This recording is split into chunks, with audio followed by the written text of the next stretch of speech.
Джермал Чарло, орта салмақтағы WBC белдігінің иесі, Жәнібектің болашақ қарсыластарының бірі. Өте агрессивті мәнерде жұдырықтасатын бұл боксшы әлі жеңіліс көрмеген. Сонымен қатар қазіргі таңда екі салмақта әлем чемпионы атанып жүрген екен. Біз бүгін 69 келідегі абсолюттік чемпион Джермал Чарлоның сыңары Джермал Чарло жайлы айтатын боламыз.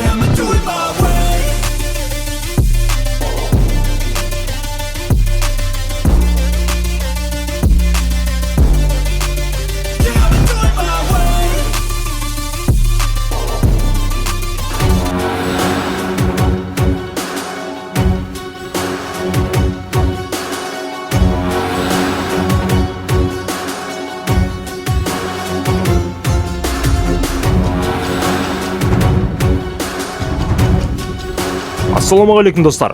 Әлемдік бокс жайлы қызықты ақпараттар беретін әлем боксинг арнасына қош келдіңіздер.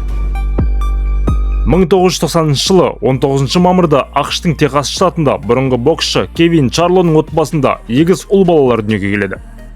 Балаларына ат таңдауда аса бас қатырмаған Кевин егіздерді Джермал және Джермел деп атай салған көрінеді.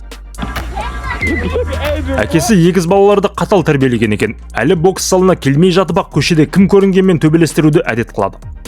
Кейіннен Чарлолар отбасы Хьюстон қаласына көшіп, сол жерде 9 жасқа толған егіздер әйгілі Эвандер Холлифилдтің бапкері болған Ронни Шелстің бокс залына келеді.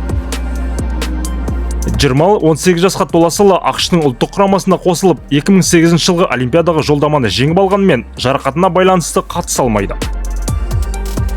Бұл уақытта оның сыңары Джермел 17 жастан бастап Оскар де ла Хойяның Golden Bay Promotions промоутерлік компаниясымен келісімшартқа отырып, мансабын бастап кеткен болатын.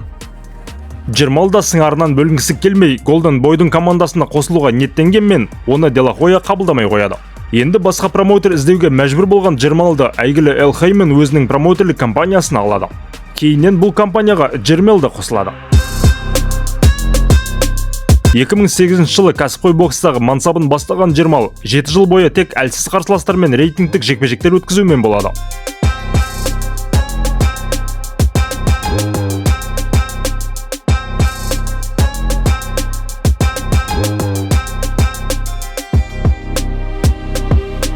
Алайда мақсатынан таймаған ол ақыры дегеніне жетіп 2015 жылы чемпиондық белдікке таласуға мүмкіндік алады. Қарсыласы 69 келідегі IBF белдігінің иесі Корнелиус Бандрейджді 3 раундта 3 рет құлатқан соң 4-ші ретінде нокаутқа жібереді.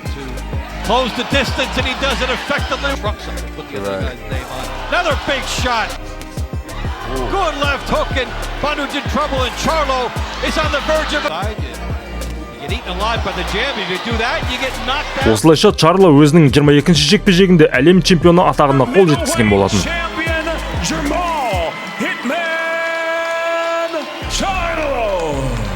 2016 жылы 21 мамырда белдігін бұрынғы әлем чемпионы америкалық Остин Траутқа қарсы қорғайды.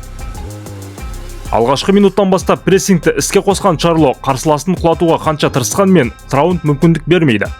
Бұл жекпе-жекте Джермал төрешілер шешіммен жеңіске жетеді.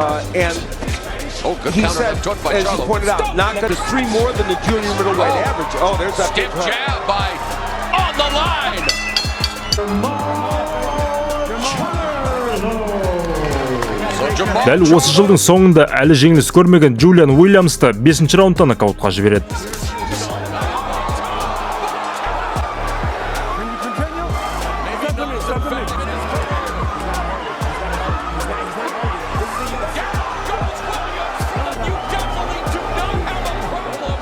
Осы жекпе-жектен соң енді ғана 69 келіде WBC белдігін жеңіп алып, чемпион атанған сыңары Джермал Чарломен бәсекелес болмау үшін Джермал орта салмақ, яғни 72 келіге ауысуға шешім қабылдайды. Орта салмақтағы алғашқы жекпе-жегінде WBC белдігіне үміткер дәрежесі үшін кездесу өткізіп, қарсыласы аргентиналық Хорхе Хейландты 4-ші раундта нокаутқа жібереді.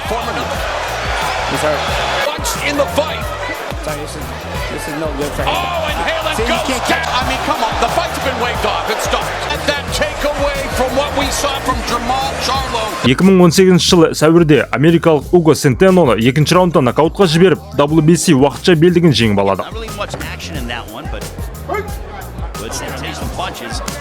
Charlo chases down big right hand, two big right hands on the chin, and oh my goodness, Charlo puts down Santana. Алайда осы жекпе-жектен соң ақ WBC тұжырымы Чарлоны уақытша чемпионнан толыққанды чемпион дәрежесіне көтереді.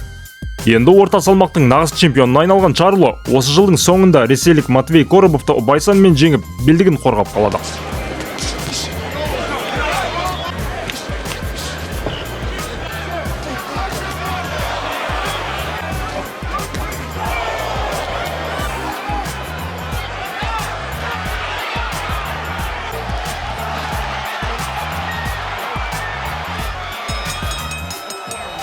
Осыдан кейін тағы 2 рет белдігін сәтті қорғаған Чарло 2020 жылдың көктемінде украиналық Сергей Деревянченкомен жекпе-жек өткізеді. Кімге де болсын оңай қарсылас болмайтын Деревянченко Чарлоны да біраз тер төгуге мәжбүр етеді. Жекпе-жек бастала сала боксшылар ашық соққы алмаса бастайды. Екеуінің де техникасы шамалас болған бұл кездесуде Чарлоның физикалық басымдығы рөл ойнап, украиналықтың көп шабуылдары блокқа тиіп немесе ауа қармап қалып жатады. Of the Ukrainian Olympian and Sergey overhand right by Charlo, because as we've seen in his last couple of fights, which cut, Derevyanchenko's on skates right now. answers back, that ends the fight. And still, the WBC. Осылайша қарсыласын айқын басымдылықпен жеңген Чарло белдігін сақтап қалады. Ал Деревянченко болса осымен екінші рет чемпиондық белдіктен қағылып отыр. Арада бір жыл өткенде 2021 жылы мексикалық Хуан Масиас Монтельге қарсы жекпе-жек өтеді. Аса бір жетістіктерге жете қоймаған әрі 4 жеңілісі бар қарсыласын жеңу үшін Чарлоға біраз тер төгуге тура келеді. Дегенмен ұпай санымен сенімді түрде жеңіп шығады.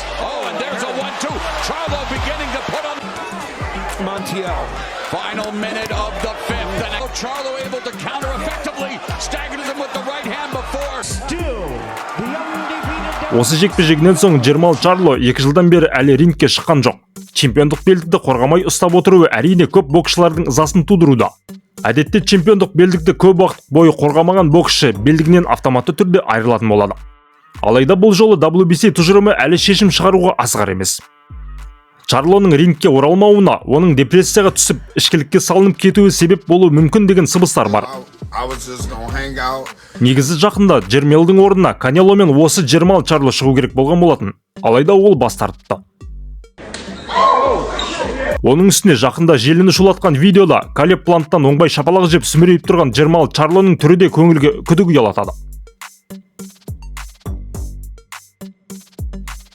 Бұл боксшы енді жоғары дәрежеде өнер көрсете алмайды сірә. Бұл менің өз ойым.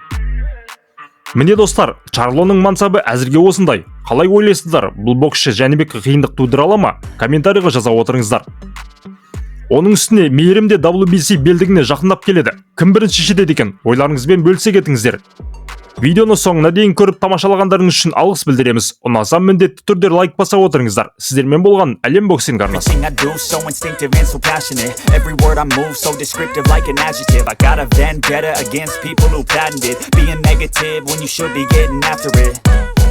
I got facts over tracks, this and that, spitting slow, spitting fast. I could roast, I could gas, think I'm okay at last, but I don't know if that can erase all the past. And the pettiness, a reflection of the emptiness, hilarious. You think you're worth my time, you're delirious, mysterious, because you hide behind a fake exterior, inferior. You know I'll always be a bit superior. Get off of me, this ain't no humble brag. I want you to hear words, you can say them back. I want you to feel free from the chains that last, and to believe in what you got, it was built to last.